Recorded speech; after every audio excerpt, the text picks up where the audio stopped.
Hello बच्चों, आपका स्वागत है श्याम सर की क्लास में। बच्चों, आज हम आपको कक्षा 12 भौतिकी का अगला टॉपिक शुरू करने वाले हैं। देखिए बच्चों, इसको आप ध्यान पूर्वक देखिएगा क्योंकि आपका टॉपिक है एक समान बाह्य वैद्युत क्षेत्र में। कहीं पर एक समान बाह्य वैद्युत क्षेत्र होगा तो उस बाह्य वैद्युत क्षेत्र में स्थित वैद्युत द्विध्रुव पर लगने वाले बलिग्म के आघूर्ण के लिए सूत्र का निगमन करना है। जैसा कि आपके सामने हेडिंग है, एक समान बाह्य वैद्युत क्षेत्र में स्थित वैद्युत द्विध्रुव पर लगने वाले बलिग्म के आघूर्ण के लिए सूत्र का निगमन करना है। चलिए हम लोग इसको शुरू करते हैं। आखिर वैद्युत द्विध्रुव पे बलिग्म का आघूर्ण की शुरुआत करते हैं। वैद्युत द्विध्रुव पर लगने वाला बलिग्म का आघूर्ण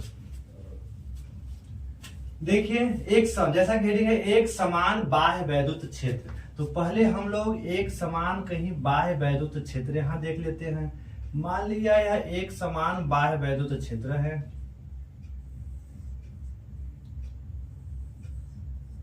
एक समान बाह्य वैद्युत क्षेत्र आपका, जैसा कि हेडिंग है एक समान बाह्य वैद्युत क्षेत्र। तो एक समान बाह्य वैद्युत क्षेत्र वो हमने इसका डायरेक्शन भी बना दिया है। इसको हमने मान लिया है आपका वेक्टर ई। एक समान बाह्य वैद्युत क्षेत्र, इसमें स्थित वैद्युत द्विध्रुव, कोई वैद्युत द्विध्रुव है तो मान लेते हैं वह वैद्युत द्विध्रुव थीटा कोण में वैद्युत क्षेत्र से थीटा एंगल पर स्थित है। तो मान लेते हैं कोई वैद्युत द्विध्रुव ए भी है।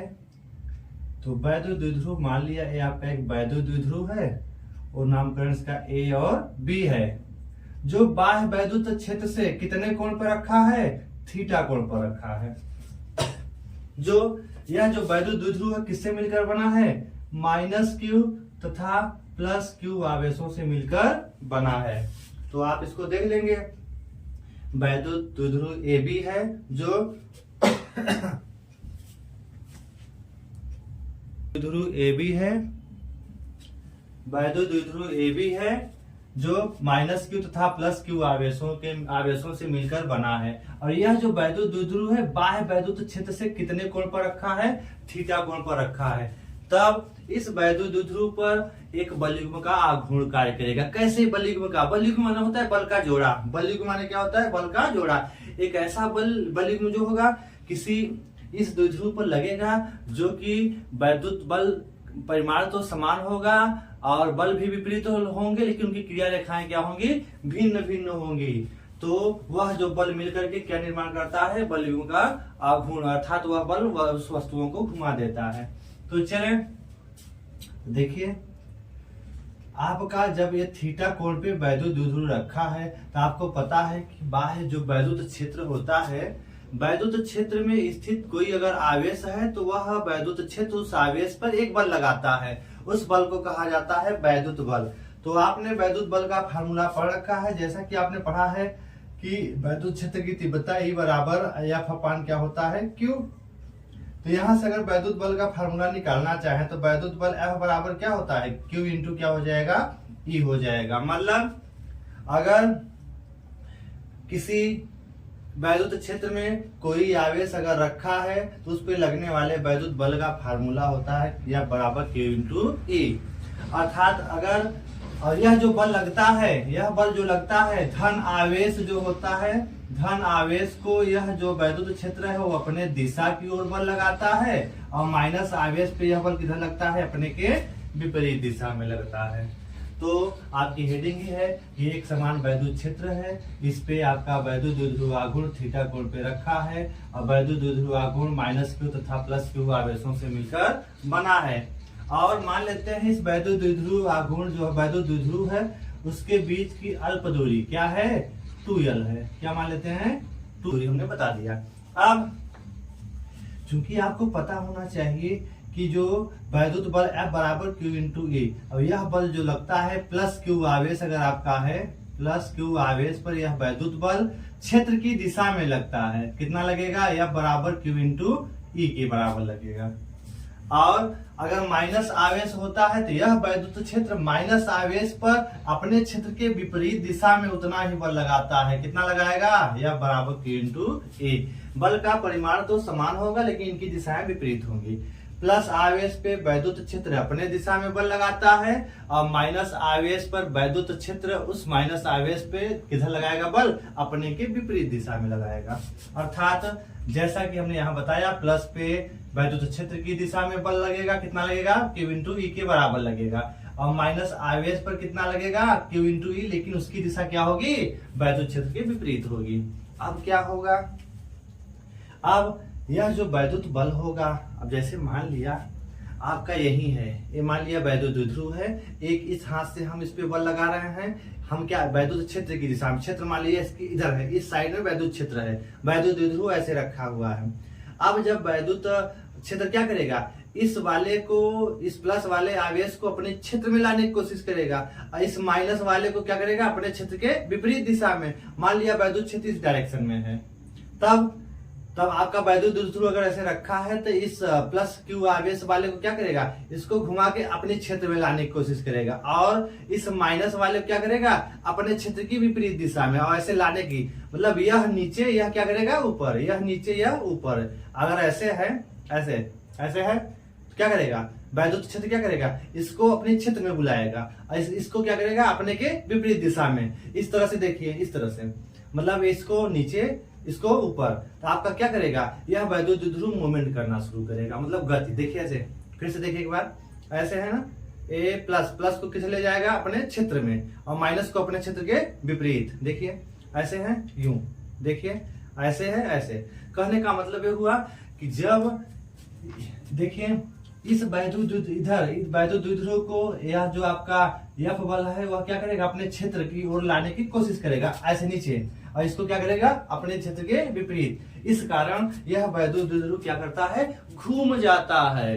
अर्थात इस वैद्युत द्विध्रुव में एक बल युग्म का घूर्ण कार्य करता है। उसी बल युग्म के आघूर्ण का मान हमें निकालना है कि कैसे, कितना बल युग्म का आघूर्ण कार्य करेगा, उसका फार्मूला क्या होगा, कैसे हम लोग बल युग्म के आघूर्ण का मान निकालते हैं। तो चले यहाँ पे हम लोग जैसे जैसे फिगर बनाए, पहले इसकी व्याख्या करते हैं, फिर हम लोग डेरिवेशन कर लेते हैं इसका। तो चले यहाँ पे लिखते हैं, माना एक समान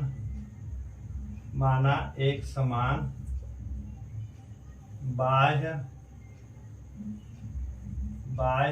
वैद्युत क्षेत्र, माना एक समान बाह्य वैद्युत क्षेत्र में कोई वैद्युत द्विध्रुव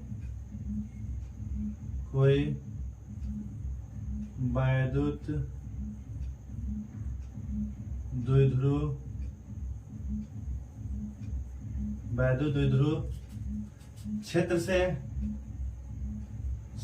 से थीटा कोण पर रखा है। क्षेत्र से कितने कोण पर रखा है, थीटा कोण पर रखा है। ठीक है, मतलब आपका जो वैद्युत द्विध्रुव है वैद्युत क्षेत्र से थीटा कोण पर रखा है। अब माना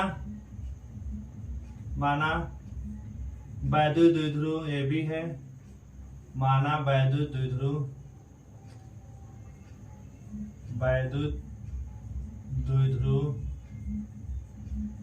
ए भी है, जो माइनस क्यू तथा प्लस क्यू आवेशों से मिलकर बना है। मिलकर, जो प्लस क्यू तथा माइनस क्यू आवेशों से मिलकर बना है।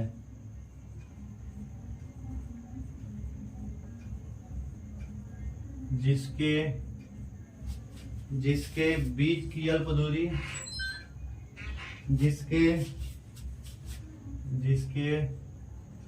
बीच की अल्प दूरी 2l है। अब जिसके बीच की अल्प दूरी क्या है, 2l है।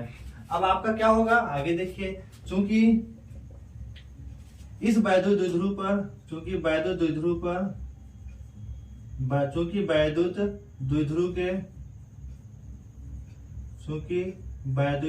के माइनस क्यू तथा प्लस क्यू आवेशों पर वैद्युत क्षेत्र के द्वारा वैद्युत क्षेत्र के द्वारा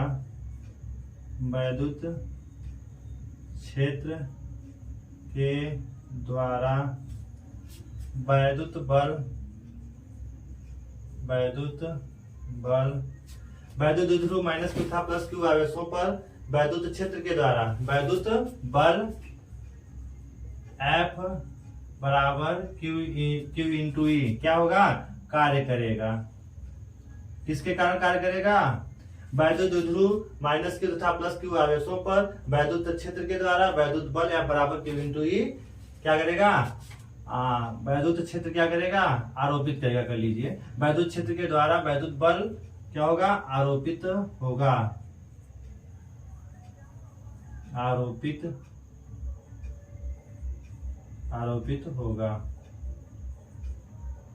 यह बल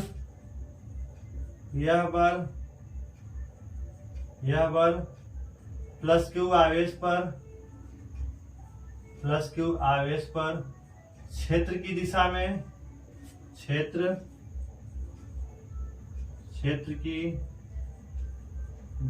में तथा माइनस क्यू आवेश पर क्या होगा, माइनस क्यू आवेश पर किधर लगेगा, प्लस क्यू पर क्षेत्र की दिशा में और माइनस क्यू पर क्षेत्र की विपरीत दिशा में। अतः माइनस क्यू आवेश पर क्षेत्र की विपरीत दिशा में कार्यरत होगा।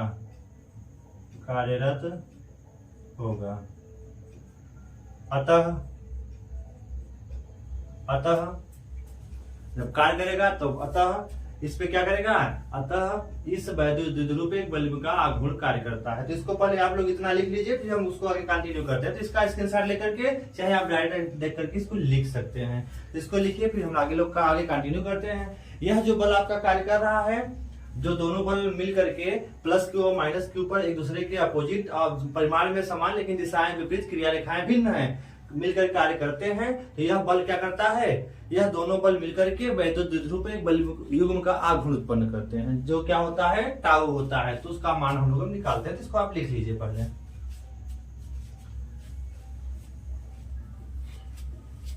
अतः आगे ऊपर लिखते हैं, इसको आप उतार लीजिए।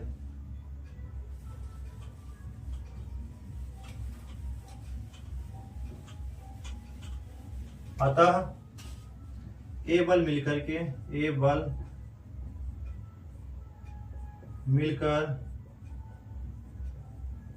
मिलकर वैद्युत द्विध्रुव पर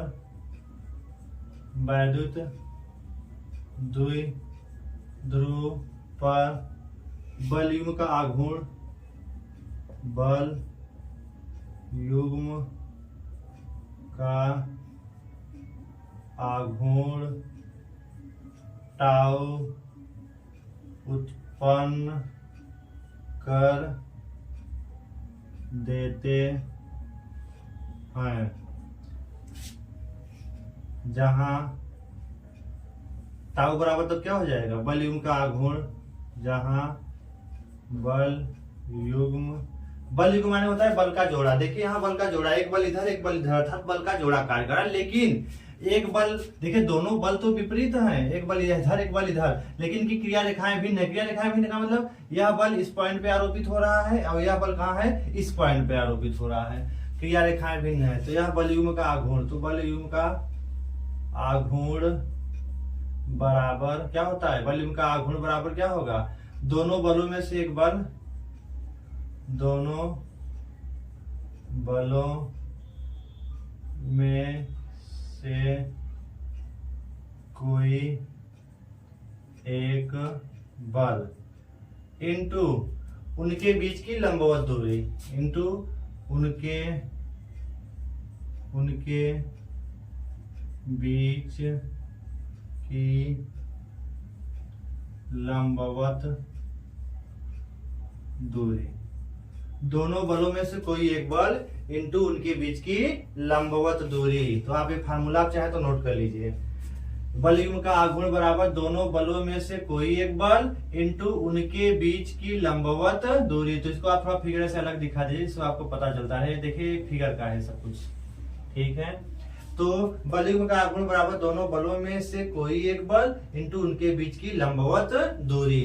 तो ये फार्मूला आप नोट कर लीजिए, फिर हम इसको आगे कंटिन्यू करते हैं। देखिए अब बल युग्म के आघूर्ण को लिखते हैं टाउ से। तो टाउ बराबर दोनों बलों में से कोई एक बल। तो दोनों बलों में से कोई एक बल क्या है? एफ है। तो दोनों बलों में से कोई एक बल है, तो दोनों बलों में से कोई एक बल आप लिखिए क्या है? एफ है, इनटू उनके बीच की लंबवत दूरी। अब मोस्ट इंपॉर्टेंट यही है कि उनकी लंबवत दूरी क्या होती है। तो पहले हम लोग उनके बीच की लंबवत दूरी देखिए। लंबवत दूरी का मतलब होता है एक आवेश यहाँ पर है, दूसरा आवेश यहाँ है। तो इसको हम थोड़ा सा इसको आगे बढ़ाते हैं। तो आगे देखिए, तो कहने का मतलब इसके बीच की लंबवत दूरी यह दूरी है, यही दूरी हमें ज्ञात करना है। तो हम इसको मान लेते हैं ए है, ए बी है, इस पॉइंट को मान लेते हैं सी। अर्थात हमें बीसी की लंबाई ज्ञात करनी है। किसकी ज्ञात करनी है? इस बीसी की लंबाई ज्ञात करनी होगी। यही है इन दोनों आवेशों के बीच की लंबवत दूरी। इसका मान कैसे निकालेंगे? तो यहाँ पे बीसी का मान निकाल लेते हैं। तो दोनों के बीच की लंबवत दूरी हमें निकालना है, तो हम इसको यहीं से रोक देते हैं। पहले हम बीसी की लंबाई निकालेंगे। बीसी जो है आपका, तो यहाँ पर हम देखें, अगर ये बीसी देखिए तो इस पे लंब है। तो लंब जब अगर है, लंब है तो यह एंगल कितने कोण बनाएगी? 90 अंश का कोण बनाएगी। अब यह थीटा है, तो त्रिभुज ए बी सी से। तो यहाँ पे हम पहले लंबवत दूरी इस बीसी का मान ज्ञात कर लेते हैं। तो कैसे निकलेगा? तो देखिए त्रिभुज, इसको अब यहीं पे हम रोक देते हैं। फार्मूला आपको पता चल गया, इसको थोड़ी रुक करके थोड़ी देर बाद निकालते हैं। तो त्रिभुज समकोण त्रिभुज है ना, ये समकोण त्रिभुज। समकोण त्रिभुज कौन सा है? ए सी बी से समकोण त्रिभुज देखिए बन रहा है ए सी बी। समकोण त्रिभुज ए सी बी से आप क्या निकाल लीजिए? साइन थीटा निकालिए। जब साइन थीटा निकालेंगे तो आपको साइन थीटा बराबर होता है लंब बटे कर्ण। तो लंब आ जाएगा, कर्ण का मान आपको 2l पता ही है, ठीक है, और लंब का मान पता है। चूंकि आपको इस आधार के बीच की दूरी नहीं पता थी, इसीलिए हम लोग कौन सा ले रहे हैं? साइन थीटा ले रहे हैं। नहीं तो हम दूसरा भी ले सकते थे। तो साइन थीटा बराबर होता है आपका, क्या हो जाएगा? साइन थीटा बराबर लंब बटे कर्ण। तो लंब क्या है आपका? बीसी है। तो साइन थीटा बराबर लंब, तो लंब यहाँ पे क्या है आपकी? बीसी। बीसी क्या है? लंब है। कर्ण क्या है आपकी? ए बी है। कर्ण क्या है आपकी? ए बी है। तो साइन थीटा बराबर लंब बटे कर्ण। तो लंब बटे कर्ण, तो लंब है बीसी, कर्ण क्या है? ए बी है। तो लंब बटे कर्ण आपने लिख दिया। अब चूंकि साइन थीटा बराबर लंब है बीसी और कर्ण ए बी, इसकी लंबाई दिया है 2l। क्या दिया है? 2l। एक्चुअली आपको लंबवत दूरी बीसी ज्ञात करनी है, तो बीसी का मान निकाल लीजिए। जब यहां से आप बीसी का मान लेंगे तो बीसी बराबर क्या हो जाएगा? अगर यहां देखेंगे तो ये 2l ऊपर जाएगा, तो 2l और क्या हो जाएगा? Sine theta. किसका मान आ गया? बीसी। यही है लंबवत दूरी, यही बीसी क्या है आपकी? लंबवत दूरी है। तो बीसी का मान क्या मिल गया? 2l sine theta. बीसी का मान क्या मिल गया? 2l sine theta. तो इस 2l साइन थीटा को आप नोट कर लेंगे। अब इसको हम लोग आगे बढ़ाते हैं फार्मूले को। अब यह बीसी है लंबवत दूरी, तो हम लोग बातें अपने मेन टॉपिक पर, तो इसको आप लिख लेंगे। उसके बाद हम लोग अब इसी फार्मूले में अब आगे रखते हैं इसको। तो आपको इस भुजा की लंबाई क्या मिल गई? यहां से यहां तक की जो बीसी है, बीसी की लंबाई क्या मिल गई? ये मिल गई 2l साइन थीटा। ये है 2l, ये क्या है? लंबवत दूरी 2l साइन थीटा। तो इसको भी आप अपने इसी में इसके बाद इसको लिख लेंगे। उसके बाद हम लोग इसको आगे कंटिन्यू इधर बढ़ाते हैं। चलिए अब हम लोग क्या करेंगे? अब इसको भी मिटा देते हैं। फार्मूला चूंकि आपने लिख लिया है तो हम आगे थोड़ा सा लेंगे।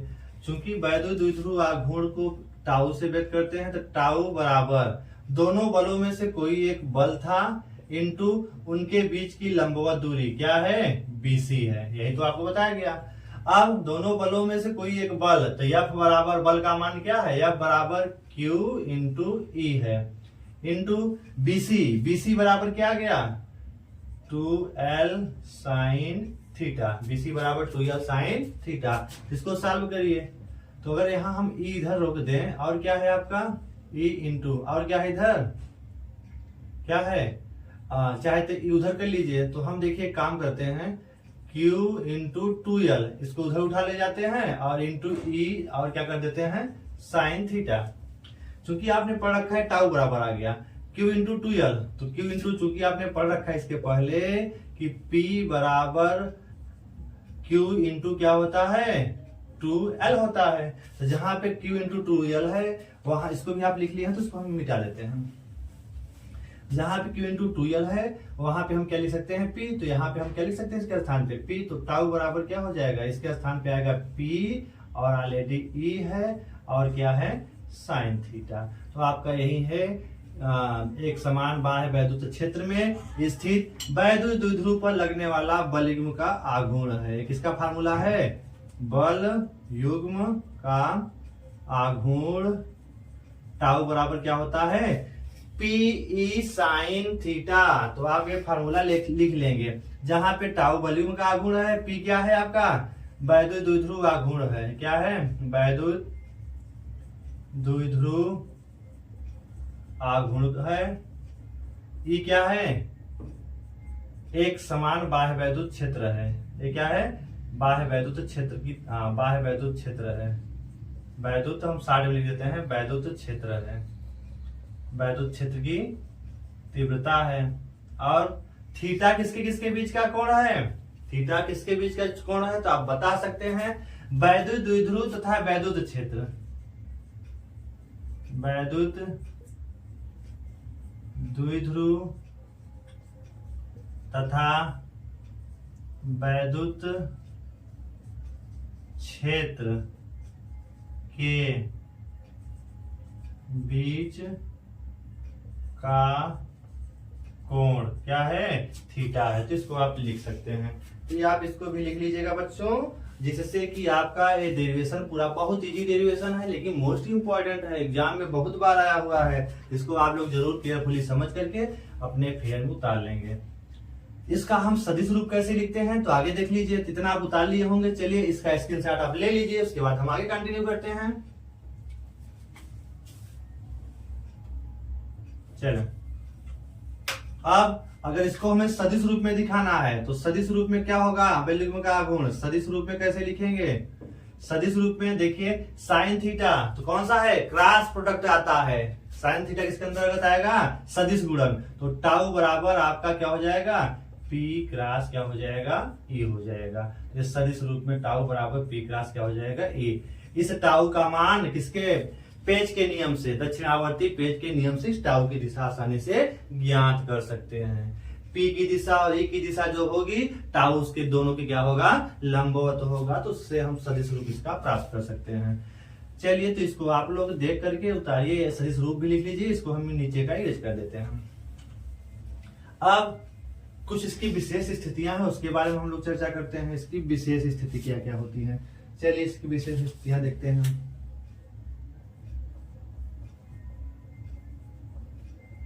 इसकी विशेष स्थितियां, इसकी विशेष स्थितियां क्या क्या होती हैं उसको देखिए। इसकी जो पहली स्थिति है, पहली स्थिति यह देता है यदि थीटा बराबर 0 अंश हो, यदि आपका वैद्युत द्विध्रुव तथा वैद्युत क्षेत्र के बीच का जो कोण थीटा बराबर क्या हो 0 है। जब ये 0 होगा, ये मान लिया वैद्युत द्विध्रुव है, जब ये 0 होगा तो कैसे हो जाएगा, थीटा बराबर 0 मतलब ऐसे वैद्युत द्विध्रुव होगा, अर्थात प्लस क्यू आवेश यहाँ पे होगा, माइनस क्यू किधर होगा इधर होगा। देखिए जब आपका वैद्युत द्विध्रुव इस एंगल पे न हो करके, मतलब अगर ये वैद्युत द्विध्रुव आपका इस तरह से है, मान लिया वैद्युत क्षेत्र है, वैद्युत द्विध्रुव आपका ऐसे सीधा रखा है, माइनस क्यू इधर है प्लस क्यू इधर है। अब बताइए वैद्युत क्षेत्र क्या करता है, प्लस क्यू पे अपनी तरफ बल लगाता है, माइनस पे अपने के विपरीत। जब आपका प्लस क्यू आपके वैद्युत क्षेत्र के डायरेक्शन में आ गया है, तब आखिर वैद्युत क्षेत्र इस पे क्यों बल लगाएगा, और माइनस पर भी क्यों बल लगाएगा, कहेगा कोई बात नहीं, आप आराम से जिस अवस्था में वैसे पड़े रहो, कोई इसको मतलब कोई हस्तक्षेप नहीं करेगा। और आप इसको फार्मूले से भी निकाल सकते हैं। जैसे अभी आपने पढ़ा कि टाउ बराबर क्या होता है पी ई साइन थीटा। यदि थीटा बराबर 0 रखेंगे, साइन क्या रखेंगे 0, तो साइन 0 का मान क्या हो जाता है 0 अंश। साइन 0 अंश का मान क्या होगा 0, तो पूरा क्या हो जाएगा 0। अर्थात इस समय यह वैद्युत क्षेत्र इस वैद्युत द्विध्रुव जो आपका है, अगर यह वैद्युत द्विध्रुव क्या है थीटा कोण पर रखा, थीटा बराबर 0 अंश पे रखा है, तब इस पर वैद्युत क्षेत्र कोई बलयुग्म का आघूर्ण आरोपित नहीं करेगा। अब यह अवस्था क्या कहलाती है, यह अवस्था आपकी वैद्युत द्विध्रुव की संतुलन की अवस्था कहलाती है। कौन सी अवस्था, अस्थाई संतुलन। कौन सी अवस्था कहलाएगी, अस्थाई संतुलन की अवस्था कहलाती है। कौन सी अवस्था कहलाती है, वैद्युत द्विध्रुव की अस्थाई संतुलन की अवस्था होती है। आपका जो वैद्युत द्विध्रुव होगा किस अवस्था में होगा, अस्थाई संतुलन में होगा। ये पहली इसकी विशेष स्थिति में है, आप इसको नोट कर लेंगे। जब थीटा बराबर 0 है तो 0 साइन 0 का मान 0, टाउ बराबर 0, मतलब जब कोई वैद्युत द्विध्रुव वैद्युत क्षेत्र की दिशा में रखा है तब आपका उस पर कोई बलयुग्म का आघूर्ण कार्य नहीं करेगा, अर्थात अब वैद्युत क्षेत्र उसको अपने क्षेत्र में घुमाने की कोशिश नहीं करेगा। अर्थात उस समय जो वैद्युत द्विध्रुव है किस अवस्था में कहलाएगा, अस्थाई संतुलन की अवस्था में। तो इसको भी आप लिख लेंगे। उसके बाद अब दूसरी कंडीशन क्या बनेगी, इसको हम लोग देख लेते हैं। दूसरी कंडीशन, यदि थीटा बराबर 90 अंश हो, थीटा बराबर क्या हो 90 अंश, जब थीटा बराबर 90 अंश हो तब कौन सी अवस्था बनेगी, तो टाउ बराबर पी ई साइन 90, और साइन 90 का मान कितना होता है 1 होता है। जब 1 रखेंगे तो टाउ बराबर क्या होगा पी, और ये टाउ की कौन सी अवस्था होती है, मैक्सिमम अवस्था। तो पूछता है तो इस समय जो आपका वैद्युत द्विध्रुव पर वैद्युत क्षेत्र क्या लगाएगा, अधिकतम बलयुग्म लगाएगा। अधिकतम बलयुग्म का अधिकतम क्या करेगा, अधिकतम बलयुग्म का आघूर्ण लगाता है। अधिकतम बलयुग्म का आघूर्ण क्या करेगा, आरोपित करेगा। कौन, वैद्युत क्षेत्र, किस पर, वैद्युत द्विध्रुव आघूर्ण पर। तो इस समय जो बल लगेगा वो क्या होगा, अधिकतम होगा, अधिकतम। अर्थात इस समय जो आपका टाउ होगा क्या होगा, टाउ मैक्सिमम होगा, किसके बराबर होगा, P इंटू ई के बराबर होगा। अर्थात जब कोई वैद्युत द्विध्रुव, अर्थात ये आपका एक समान बाह्य वैद्युत क्षेत्र है, वैद्युत द्विध्रुव ऐसे रखा है, देखिए ये है वैद्युत द्विध्रुव ए, और ये क्या है बी, ए प्लस क्यू, ये क्या है माइनस क्यू। थीटा बराबर कितना है इस समय 90 डिग्री। इस समय जो आपका बलयुग्म होगा वो क्या होगा, अधिकतम काम करेगा। अर्थात उस समय जो आपका वैद्युत क्षेत्र है अधिकतम बल से उसको अपने क्षेत्र में लाने की कोशिश करेगा। तो आप दूसरी अवस्था आप इसको लिख लेंगे। चलिए हम इसकी तीसरी अवस्था देखते हैं। तीसरी अवस्था क्या है, थीटा बराबर 180 अंश। थीटा बराबर क्या है 180 अंश। जब थीटा बराबर 180 अंश है तो टाउ बराबर क्या होता है पीई साइन थीटा, तो टाउ बराबर पीई साइन 180 अंश। साइन 180 अंश का मान क्या होगा, साइन 180 का मान भी क्या होगा, जो साइन 0 का होगा वही साइन 180 का होगा। इस समय टाउ बराबर क्या होगा 0 होगा। ठीक है, साइन 0 का मान 0 है तो साइन 180 अंश का मान भी क्या होगा 0 होगा। अब इस समय जब आपका 0 होगा तो इस समय आपका जो वैद्युत द्विध्रुव होगा वो क्या होगा 180 का मतलब है आपका जब वैद्युत क्षेत्र की तीव्रता इधर है ई की दिशा, और आपका वैद्युत द्विध्रुव विपरीत है 180 अंश पे, मतलब प्लस क्यू इधर आ गया माइनस क्यू इधर आ गया। इस समय भी आपका कोई बलयुग्म का आघूर्ण कार्य नहीं करेगा। लेकिन एक चीज है, ये प्लस वाले कोई वैद्युत क्षेत्र अपनी ओर बुलाने की तो कोशिश करेगा, भले नहीं लगा पा रहा है। तो यह इस समय जो होती है आपके जो वैद्युत द्विध्रुव होगा वो तो संतुलन में होगा, लेकिन कौन से संतुलन में होगा, अस्थाई संतुलन में होगा। क्यों अस्थाई होगा, क्योंकि प्लस वैद्युत क्षेत्र क्या चाहता है कि हमारी ओर प्लस रहे, लेकिन आ गया है माइनस।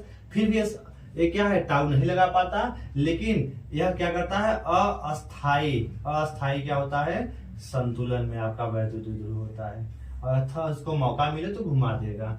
अस्थाई संतुलन में होगा आपका वैद्युत द्विध्रुव किस अवस्था में होगा, अस्थाई संतुलन में होगा। तो इसकी 3 स्थितियां हैं, इन तीनों स्थितियों को आप पढ़ करके देख करके इसको आप अच्छे से तैयार कीजिए, जिससे कि आप इसको अपने टॉपिक को अच्छे से कवर कर सकें। तो फिर से एक बार बता देते हैं, एक समान बाह्य वैद्युत क्षेत्र में स्थित वैद्युत द्विध्रुव पर लगने वाले बलों के आघूर्ण का फार्मूला आपने पढ़ लिया। फार्मूला होता है टाउ बराबर पी साइन थीटा, और कैसे इसका डेरिवेशन हुआ वो आपको बताया गया। उसके बाद आपको बताया गया इसकी विशेष स्थितियां क्या होती है, उसका सदिश रूप बताया गया, इसकी विशेष स्थितियों में 3 स्थितियां बताई गई। पहला थीटा बराबर 0 अंश पे, थीटा बराबर 0 अंश पे वैद्युत द्विध्रुव जो होता है वह अस्थायी संतुलन में होता है, अर्थात टाउ बराबर उस समय 0 लगेगा। और जब थीटा बराबर 90 अंश होता है तो टाउ बराबर पीई आता है, अर्थात उस समय टाउ का मान मैक्सिमम होगा, सबसे ज्यादा अधिकतम वैद्युत जो आपका बलयों का आघूर्ण कार्य करेगा, अर्थात उसको अपने अधिकतम बल से घुमाना चाहेगा। और जब थीटा बराबर 180 अंश होता है तो आपका टाउ बराबर तब भी क्या मिलता है 0। लेकिन चूंकि वैद्युत क्षेत्र के विपरीत प्लस क्यू आवेश आ जाता है और माइनस होता है वैद्युत क्षेत्र की ओर, अब इस समय टाउ तो शून्य लगेगा, लेकिन यह हमेशा सोचेगा कि कोई मौका मिले तो हम इसको घुमा दें, अर्थात इस कहलाता है अस्थायी संतुलन में। इस तरह से आपके बलयुग्म के आघूर्ण का फार्मूला पूरा हुआ। आप इसको अच्छे से पढ़ करके अपने फिर नोट्स बना करके आप अच्छे से तैयार करिए। अगर कुछ भी आपको समस्या है तो कमेंट आप करके हमें बताइए, आपका पूरा सलूशन दिया जाएगा और आप घर पे इसका प्रैक्टिस करें 1-2 बार, जिससे आपका टॉपिक कवर हो जाए। अगर आप चैनल पे नए हैं तो आप हमारे चैनल श्याम सर की क्लास को सब्सक्राइब जरूर करें, और अगर अच्छा लगे तो लाइक करें, अपने दोस्तों के पास शेयर करें ज्यादा से ज्यादा, और आप इसको अपने नोट्स में भी लिखें, जिससे कि आप अपने बोर्ड एग्जाम में अच्छे नंबर ला सकें।